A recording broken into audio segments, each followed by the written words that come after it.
Hey guys, welcome back. So today I want to talk about something a little bit off topic, typically for the Military Arms Channel videos. It's knives. Now I do use knives in my videos. You guys have seen me use various knives over the years, and what's interesting is you guys typically catch, just with a small glimpse, some of you knife guys out there will catch exactly what it is that I'm using and ask questions about that particular knife. Now I'm not a knife guy. I do carry knives. I've carried them for many, many years, pretty much ever since I was a kid. But as I've gotten older, my taste in knives has matured a bit, and I like the finer knives that are out there. I wouldn't say I like highly collectible or highly valuable knives, but I like a good quality knife. Now, not being a knife guy, I don't profess to be an expert in their construction, the materials used. My experience with them is somewhat limited, being I primarily use them every day to cut open boxes, cut open letters, cut tape, whatever. Drive the occasional screw when I can't find a screwdriver, things like that. I very much view them as utilitarian tools. I don't have any formal training in knife fighting. I don't use them as defensive tools, so I can't really speak to that, and I won't pretend to be something that I'm not. So keeping that in mind, I wanted to show you guys some of the knives that you've seen over the years here on the Military Arms Channel, explain them, how I wound up buying them or why I wound up using them, what particularly interested me about that particular knife, and answer your questions that you may have about some of the knives that you see here on the channel.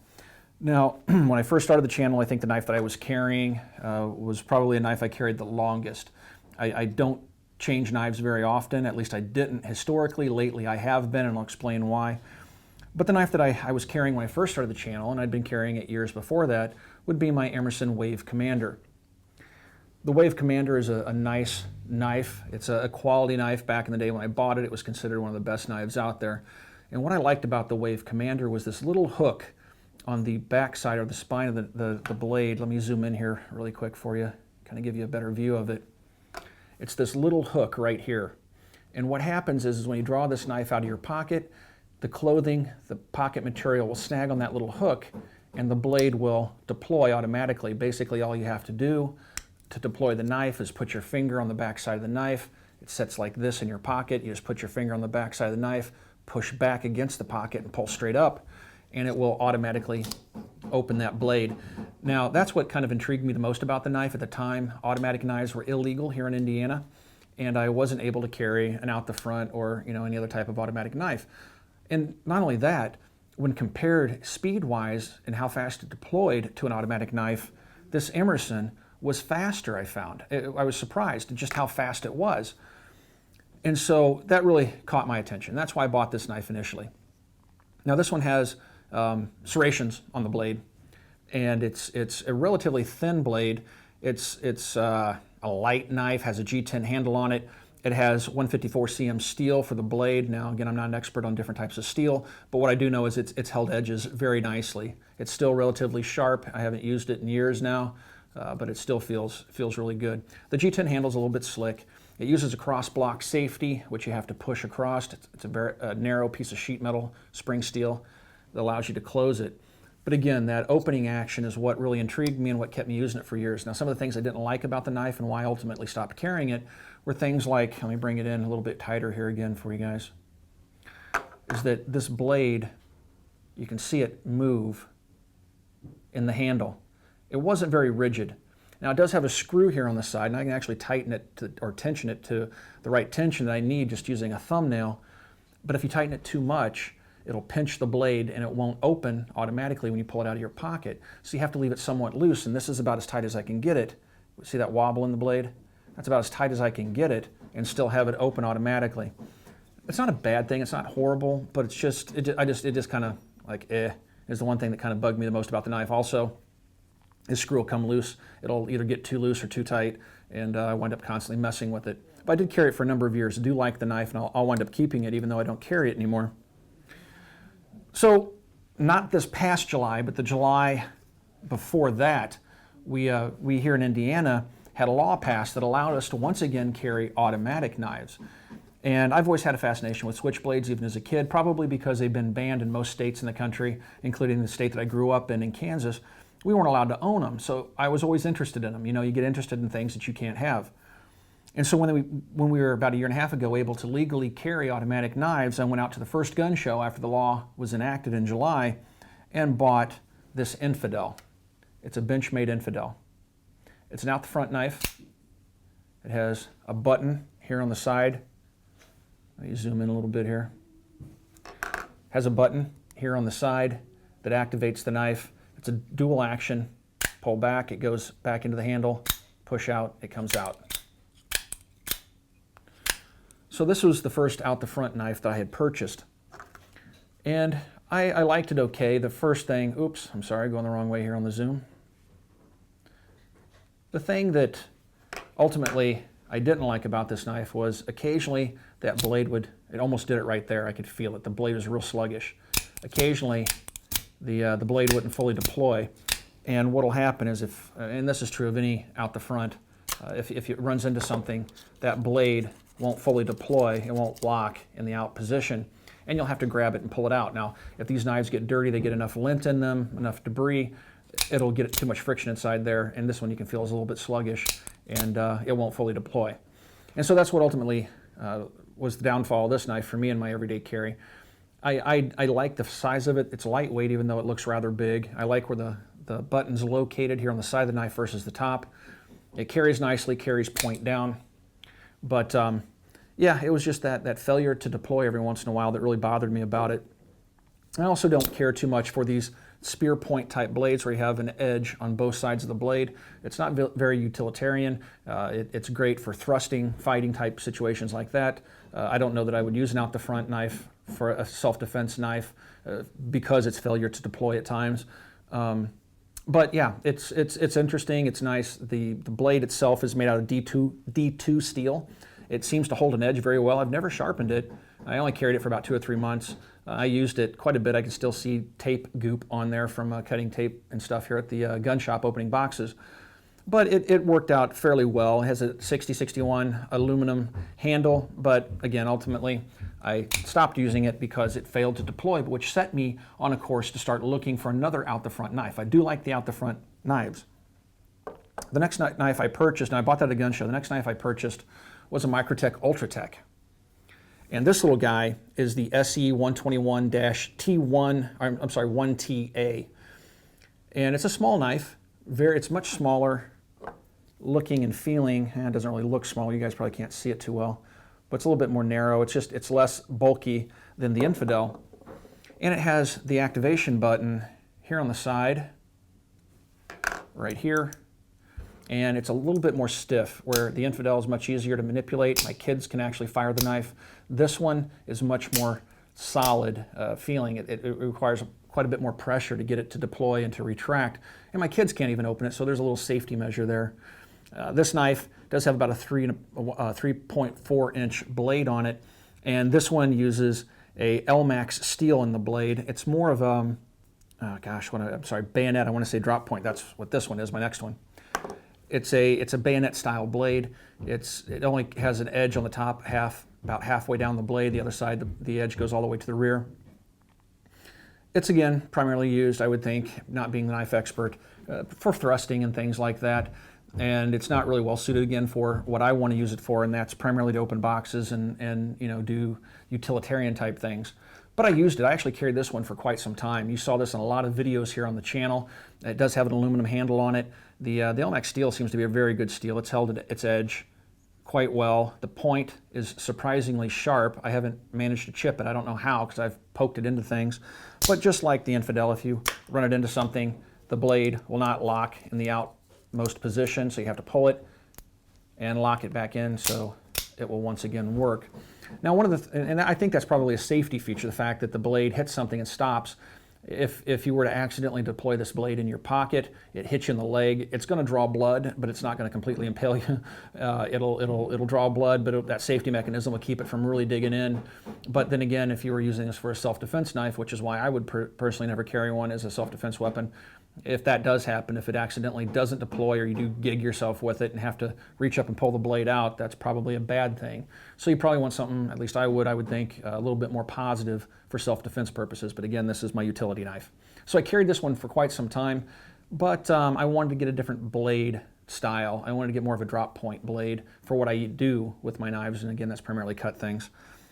And so I started looking around. I wasn't real active in looking for a new knife, but then I was on Blade HQ one day, and I found its replacement. Now this is the, you know what, I misnamed. I got a little cheat sheet here, guys, because I can't remember all the model names. Again, I'm not a knife guy. This one is the DA120-7, the black-handled one. The one I replaced it with is this flat dark earth, and this is the Ultratech SE121-1TA. And it has a flat dark earth anodized aluminum handle. Now the construction of these knives, the one I just showed you and this one, are the same. They both have the aluminum handles. They have little glass breakers here on the end, right here, and they both have the buttons right here. And again, with the second one, with its drop point blade, with this one's black, this is a little bit more to my liking, definitely the blade style. Now I will say that the bead blasted blade on my first one here on the top, I like better. It seems to hold up better to use. It doesn't show signs of wear as quickly. The anodization here on the black handle has actually held up quite well to steady use. And so this one I've had, you guys have started seeing it on the channel here in the last month or so. I've been carrying it every single day. And the anodization, this flat dark earth, almost a gold copper color, is holding up quite well. It looks like it may be fading a little bit, but it seems to hold up quite well. This black blade seems to be doing very well. It's an LMAX steel blade, once again, with that drop point. Now, I'm pretty sure that this thing will probably, based upon what I see wear-wise already, this black is going to quickly fade off the blade. I don't really care. If I looked around, tried to find one with a flat dark earth handle and a bead blasted blade, and I couldn't find it. So this is what I wound up with, and this is what I'm carrying now. It's a nice knife. It's, you know, it's a double action, has a flat grind blade on it, and again that 6061 aluminum handle. So I'll stop with the progression of knives here for a moment and kind of go sideways, because when I was buying the out the front knives, I also travel quite a bit, and I can't take the out the front knives or my automatics everywhere I go, because a lot of states still outlaw their use. And so to replace my Emerson, which I used to take on the road with me, is about the same time that I got, is somewhere between this Ultratech and this Ultratech, that I purchased a ZT-0350 spring assist knife. And I really like this knife. It has the speed of an automatic because of the spring assist. It has a cross block safety on it.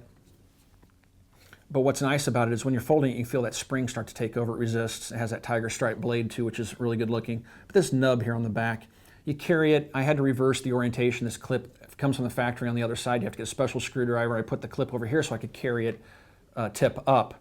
So when I draw the knife out, I can hit it with my finger and it automatically deploys. It doesn't take any pressure whatsoever, guys, to deploy this blade. It's as fast as an automatic, and it's legal, I think, in most states. I haven't checked all the laws, but everywhere I go, they seem to be legal. So I can grab this knife and quickly deploy it. I don't have to push real hard. I don't have to give it any wrist action. It just deploys. The blade, the steel on it, I'm not sure what it is. Let's see if it says here on the blade. Gosh, it doesn't say. It is a Kin Onion design. Oh, here we go, S30V. The blade is held up quite well. I like this design of the style of it. The blade is very good at slicing and cutting. It cuts through cardboard and stuff like it's not even there. It's held up very well, and I like it. I was surprised at how well this tiger striping actually holds up as well. You'll see very little wear on it. And, you know, it's been a good knife. So this is a knife that you'll see me on the road with. If you run into me at SHOT Show or someplace like that, this will be the knife I have in my pocket unless I forget it or the airline loses it because I have to check it. And again, these are expensive knives. The zero tolerance knives are really, really nice. I've handled a lot of nice knives. It fits much tighter than my old Emerson. You know, if you're looking for a super high quality knife without spending too much money, you're still looking, you know, a couple $100 for one of these. You know, gosh, take a look at the zero tolerance. I've just really been impressed with their quality, and I've handled some nice stuff over the years, and I've been blown away by the quality of these zero tolerance knives.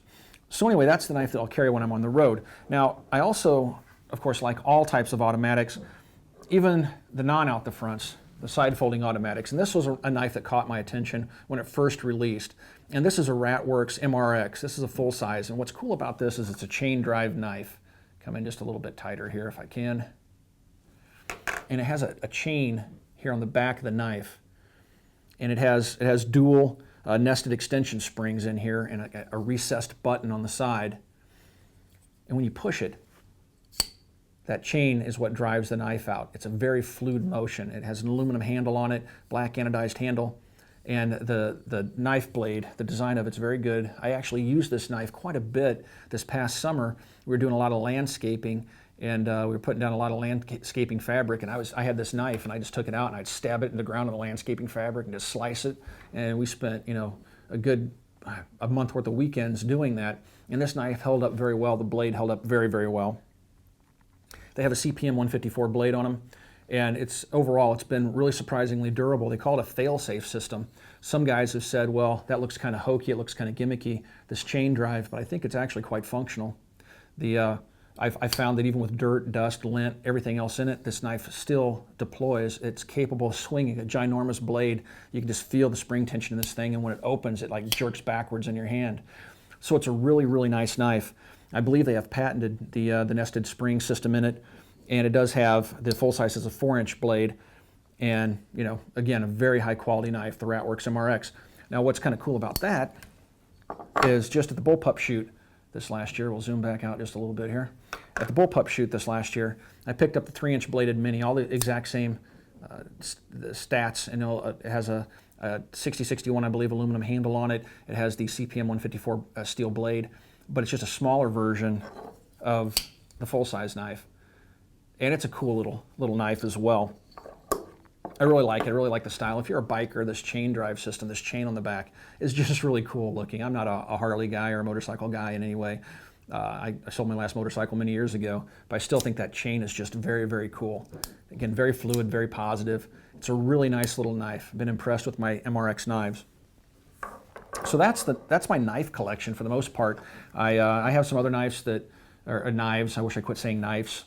I have other knives at the house that I haven't used for quite some time, but this comprises pretty much all the blades that you'll see here on the Military Arms channel.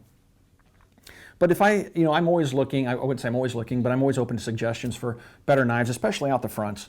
I don't want to spend a whole lot of money, but if I can find a good out the front knife like this with a good drop point type blade on it, I would be interested in buying another knife. If you guys, some of you knife guys out there, if you have some suggestions on knives that I should take a look at, feel free to put some comments down below about what I should look at. Like I said, I'm always open for those suggestions.